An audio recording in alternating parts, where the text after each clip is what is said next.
Hello and welcome once again to Whiskey Reviews with me, the Whiskey Novice. This is going to be the wrap up. This is review number 7, I believe. And this is, I started with the review number 1 was Bushmills, the blends. And I started by explaining about Irish blends. Now, if you bear with me, I want to get this into the glass because this is a good one. See, it even pops.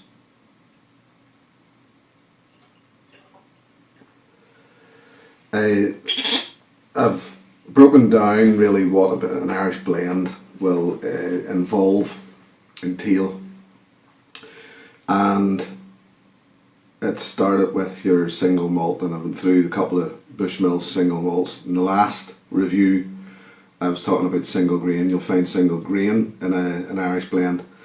And the third thing you'll find in most, if not all, is single pot still. So what is single pot still? What's the difference? Well, in the late 1700s, a tax was levied on malted barley for the production of Irish whiskey. To get round this tax and basically to save costs, etc., Irish whiskey producers started to introduce unmalted barley into the mash bill to make Irish whiskey. And in the process, basically, I suppose in the most basic terms, invented a new kind of whiskey, a new kind of Irish whiskey. You will only really hear of pot still, single pot still in Irish whiskey. And later those laws were changed again, but the whiskey became so popular that they continued to make it. And I believe the law states that it has to be, a mash bill for single pot still has to be at least 30% malted barley, at least 30% unmalted barley, and then the rest. And as I say, it's become a very, very popular kind of whiskey, and particularly Redbreast, I find, is a very good example of it. This is the 12-year-old edition made in the Middleton distillery down there in Cork. Middleton distillery make this. They make Jamesons. They make Green Spot, Yellow Spot, Red Spot. They make Powers. They make Middleton. They put out an awful lot of whiskey. And fair play to them, they tend to put out an awful lot of very good quality whiskey. As I say, this has become, to me, if you know Irish whiskey, if you know your whiskey at all, you've probably heard of Redbreast. And this, to me, is a very good example of a single pot still. It's a round, you'll tend to find in single pot still the same roundedness of a single malt, but then there's the addition of that unmalted barley, which gives it something else. So that's pretty much, as I say, all in all, that has pretty much broke down a blended Irish whiskey. There's what you'll find in it: single malt, single grain, single pot still, all put together to make your blend, and in its individual parts, very, very good. So what do we make of the Redbreast 12-year-old? On the nose, straight in, mint, peppermint, I would suggest, is the first thing that hits me. There's definitely something in there that suggests mint, and I think peppermint. Also green apple, maybe even cooking apple. It's those big green crisp apple, but slightly sour. The way a cooking apple would be slightly more sour than sweet. There's a slight mustiness on it. It's quite deep in there. And eau de cologne. definitely eau de cologne.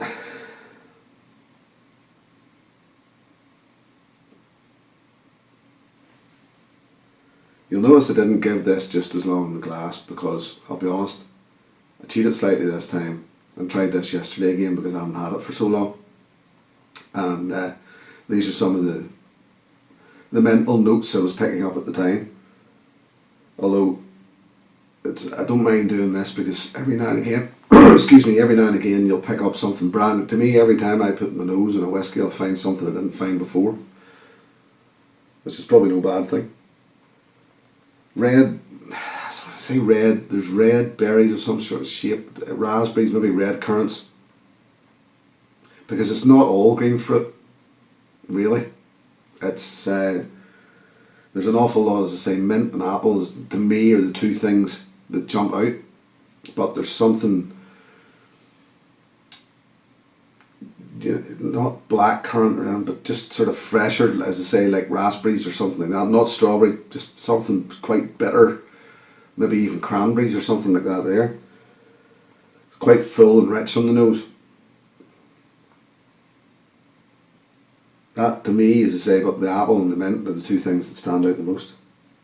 What's it like on the palate?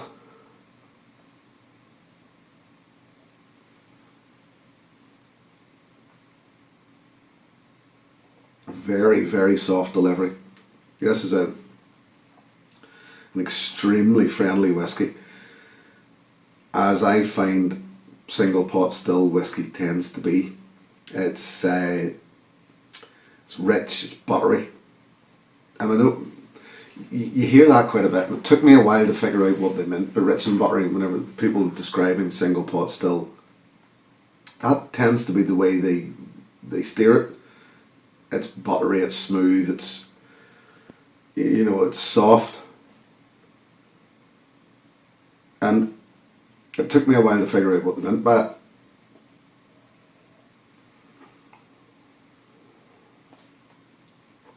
But if you try this, you know what they mean by it. Now, this has been in circulation for a while. You can sort of see there how much has been out of it. Hold it against my shirt. There's not an awful lot left in it, which is quite unfortunate, but it will be replaced. And as a matter of fact, I think when I replace it, I'm going to replace it. They put out a cask strength version of this, and I'll try and get my hands on one of them because I want to know what this tastes like at cask strength. Yet again, there's dark fruit cake.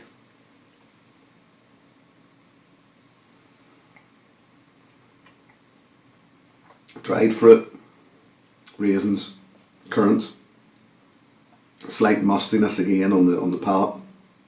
Ever so slight. There's a meatiness in it, strangely enough. But yet again, I'm getting that in the finish, I think. And this is something that I didn't discover yesterday. I don't remember having a meatiness on the palate. It's a medium finish. It doesn't hang around for long. It's quite juicy. It's not dry, this whiskey, by any means. And there is a pepperiness in the finish. There's the alcohol's there. This is bottled at 40%. The alcohol's there. It doesn't hide itself, but it doesn't tend to be very prominent either. And it makes it very, very palatable, very, very, very easy drink.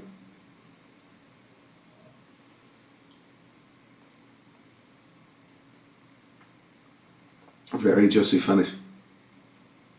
Very, very pleasant. I'm going to add a little drop of water to this, very, very little, because, as I say, it's 40% and there's not an awful lot in the glass here, and I don't want to ruin it. 2 drops, that's all it's getting. And we'll see if that does anything. Might not, because there's, as I say, there's very little in the glass anyway, and I don't want to completely hash this one up because it is a good whiskey. It's not, you don't want to waste it. The nose, I suppose, has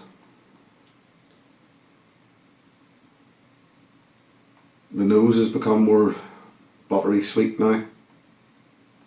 Not sickening sweet by any means. It's just more that sharpness of the spearmint, the peppermint, sorry, and the apple has toned down. Yeah, and the fruit, the dark fruit has now become slightly more prominent.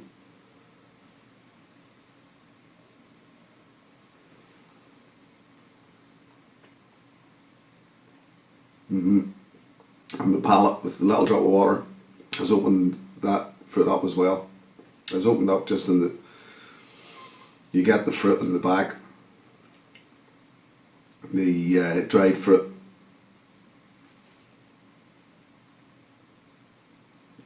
finish is slightly softer, slightly shorter.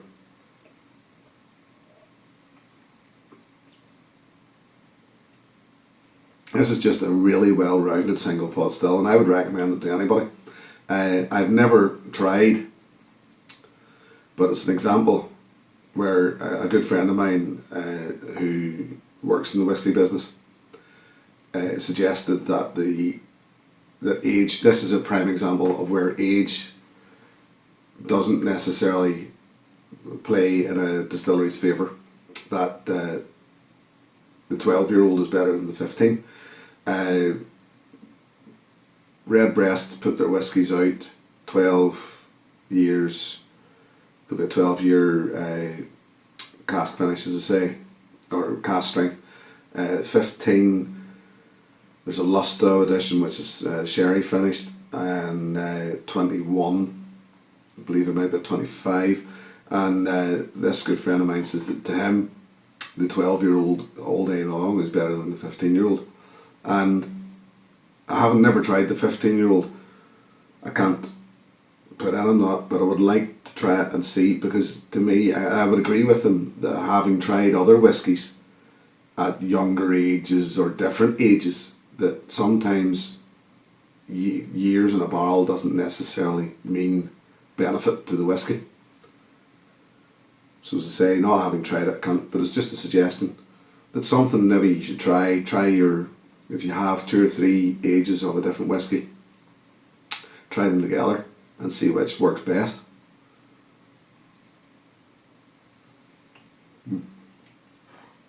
That becomes incredibly fruity, so it does.